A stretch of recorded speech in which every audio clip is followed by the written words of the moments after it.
Vieniši seneliai tarsi knygos, saugančios istoriją ir išmintį.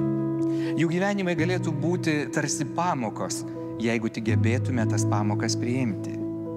Istorijos apie kantrybę, atkaklumą ir gyvenimą. Ši istorija iš Marijampolės, kur kartu su maltiečiais aplankėme dvi mielas, jau greitai net 100 metų, jeigu jų sveikata leis, sulauksiančias senutes. Danutei 94. Jos pensija tik 300 eurų. Ką gali sau leisti senas ligotas žmogus už tiek per mėnesį? Mes pavalgyti. Tato skuduro teko turiu. Kaip sako, tiek čia reikia. Bet valgyti noriu dar. Atsikeliu ne vaistą, bet pirmą valgyti noriu. Tik ne visada namuose yra to maisto. Danutė varžėsi tai pripažinti, nes visą pensiją išleidžia vaistams. Be vaistų negaliu gyventi. Ne dieną. Pasibaigė vaistai, matuoju, į širdį eina, ne į kojas, bet į širdį eina jau. Skausmas. Danutės širdis jau silpnesnė už kojas, nors ji 2 lazdom pasiramščiuodama, vis pailsėdama, vos pereina per kiemą. Geriau mano namie.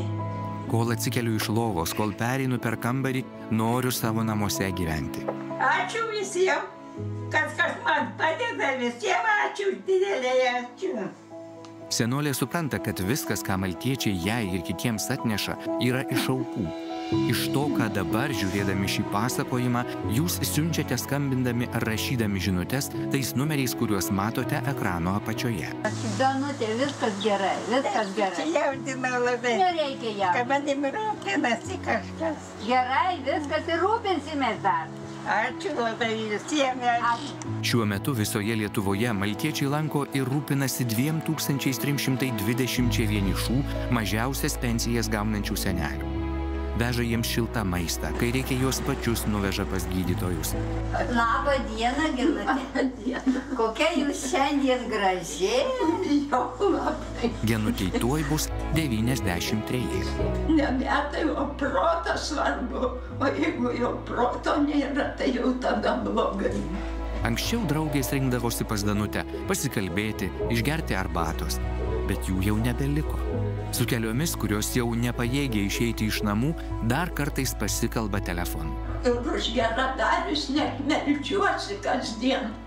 Ir dėkoju visiems, ačiū, didelis ačiū sakau. Paskambinkite jau dabar 1485 5 eurai, 1410 10 eurų. Mes prašome už tuos, kurie kuklūs prašyti patys. Parodykite gerumą telpantį sriubos dubenėlyje.